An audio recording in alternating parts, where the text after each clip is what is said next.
Que alegria neste sábado, consagrado à Santíssima Virgem Maria, poder falar de um de seus filhos mais prediletos também, São João da Cruz, o pai da reforma do Carmelo, ao lado de Teresa d'Ávila, sua amiga, mãe, mestra, e ele também, seu amigo, pai e mestre. Um homem que já na sua infância viveu tanto sofrimento, passou tanta fome, tanta penúria diz a história que o seu pai era um homem nobre e se apaixona pela sua mãe, que era uma mulher simples. E se ele casasse com ela, por ela não ter um sobrenome, não pertencia à nobreza, ele perderia tudo. E ele escolhe perder tudo para ficar com a sua mãe. Ali eles já tiram a herança dele. E seu pai tem 3 filhos. Mas morre muito rápido e deixa sua mãe viúva com 3 filhos. Uma tecelã, né? E aí começa a peregrinação de João atrás de serviço com a sua mãe. Um irmão até falece de inanição, né, por tanta pobreza que eles viviam ali. Diz que a história, né, Santa Teresa d'Ávila que relata isso no Fundações, né, que quando ela encontra João e um outro, ela volta para o Carmelo e chama as irmãs para agradecer a Deus porque ela encontrou um frade e meio. Um era o frade que estava com ele e o meio era ele, porque ele era pequenininho. Então, João recebe no corpo as características também já daquilo que foi a sua infância, de muito sofrimento, de uma pobreza muito grande, mas que você olha para a vida e aquilo que Deus tinha como desígnio para São João da Cruz, a reforma do Carmelo, a austeridade que ele trazia na sua alma e a austeridade que ele vai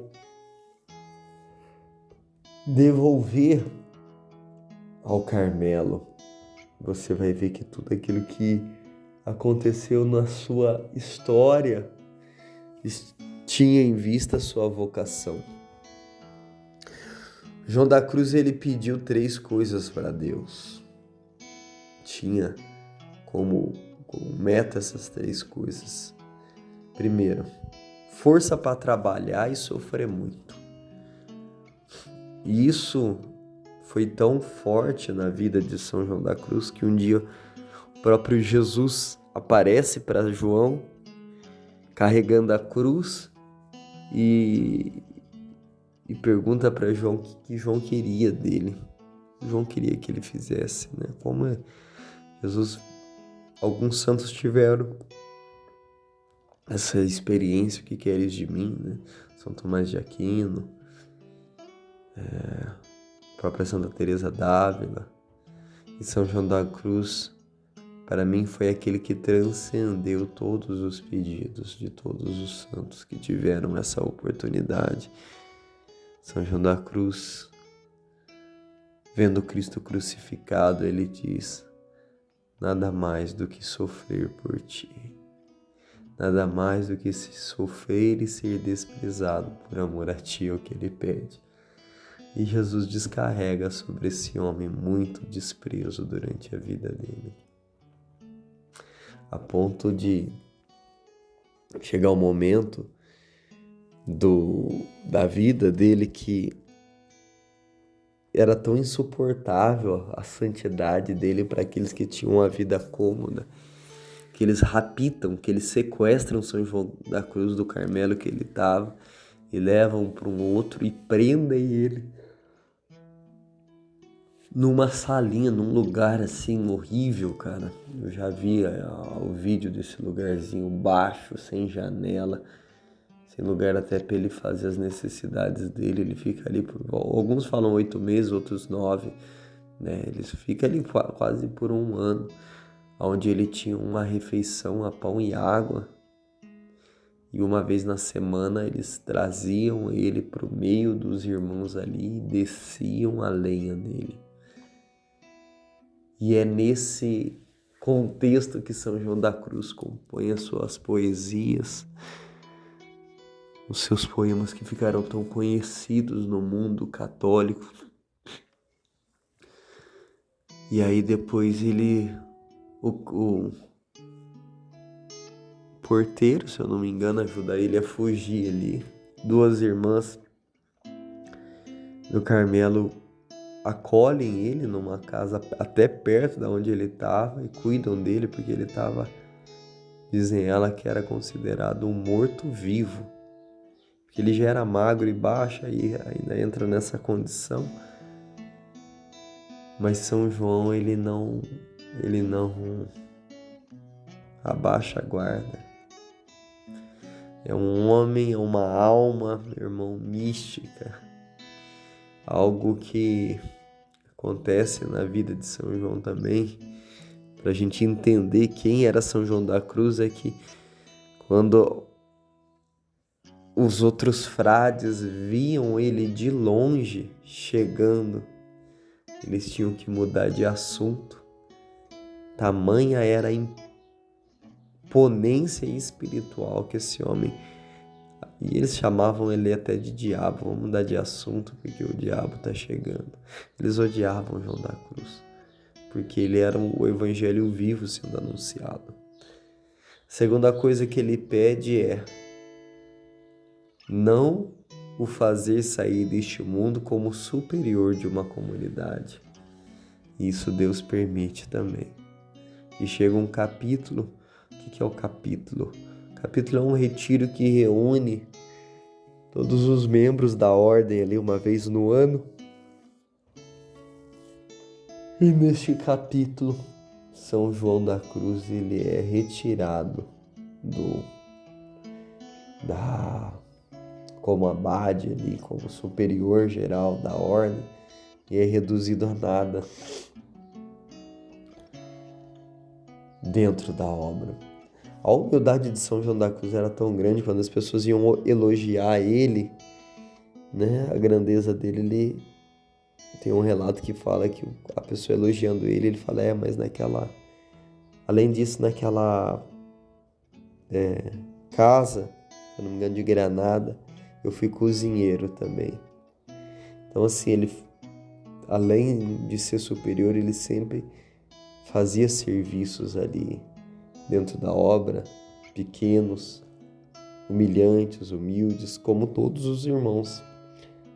Então, a humildade na vida de João da Cruz é algo também fora do comum. Lembro que quando eu comecei a minha caminhada com Deus, uma frase de São João da Cruz eu tinha escrito assim num quadro, numa foto que eu tinha do Sagrado Coração de Jesus: dar tudo pelo tudo. Quando eu li essa frase, quando eu escutei essa frase, eu achei tão profundo, e é tão profundo, mas aquilo me marcou de uma forma que deu um sentido para a minha entrega. Deu um sentido para a vida de renúncia que Deus estava me convidando a fazer naquela época. De jovem, 18, 19 anos ali, conhecendo Deus, saindo de uma vida promíscua, de mundanismo total. Mas quando eu ouvi dar tudo pelo tudo, meu irmão, aquilo casou, aquilo ganhou sentido dentro de mim, para aquilo que me custava muito deixar. Como o Santo Agostinho relata, né? Eu ouvia dentro de mim o pecado dizendo: não me abandones, não me abandones. Então, aquilo que custava muito, quando eu me deparei com essa pequena frase, dar tudo pelo tudo, de São João da Cruz, aquilo explodiu dentro de mim. E o terceiro pedido de João da Cruz: deixá-lo morrer desprezado e escarnecido pelos homens, que foi a temática, né, dele, né, o escarnecimento. Por isso que você vê ali ele com poucos anos ali, ele vai mudar o nome dele, né? Ele vai incluir o da cruz, né? Que era João Iepes. Então São João é uma alma que marcou a história da igreja.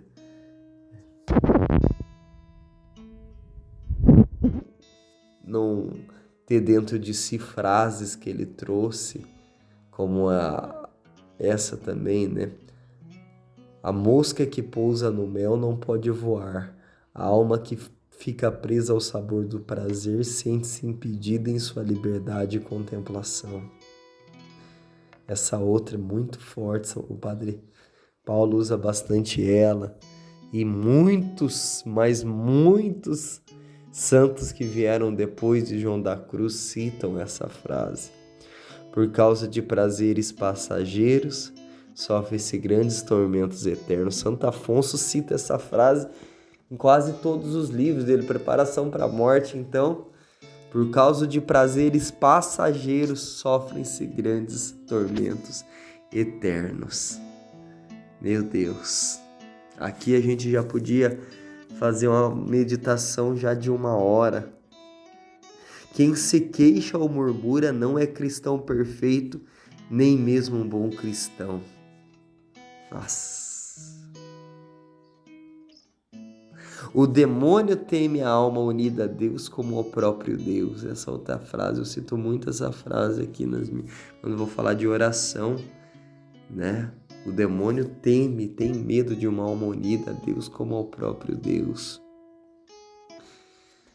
E é isso, meus irmãos. Gostaria muito que, se fez efeito na tua alma essa meditação, partilha. O pessoal do grupo aqui da meditação, né? Fiquei aí 2 dias sem colocar, porque quando eu não consigo acordar no meu horário é que eu não consigo fazer a meditação. Então foi 2 dias aí que eu fui dormir muito tarde e não consegui acordar no meu horário para, antes de fazer a meditação, ter a minha liturgia diária aqui e tirar do coração de Deus aquilo que Ele quer.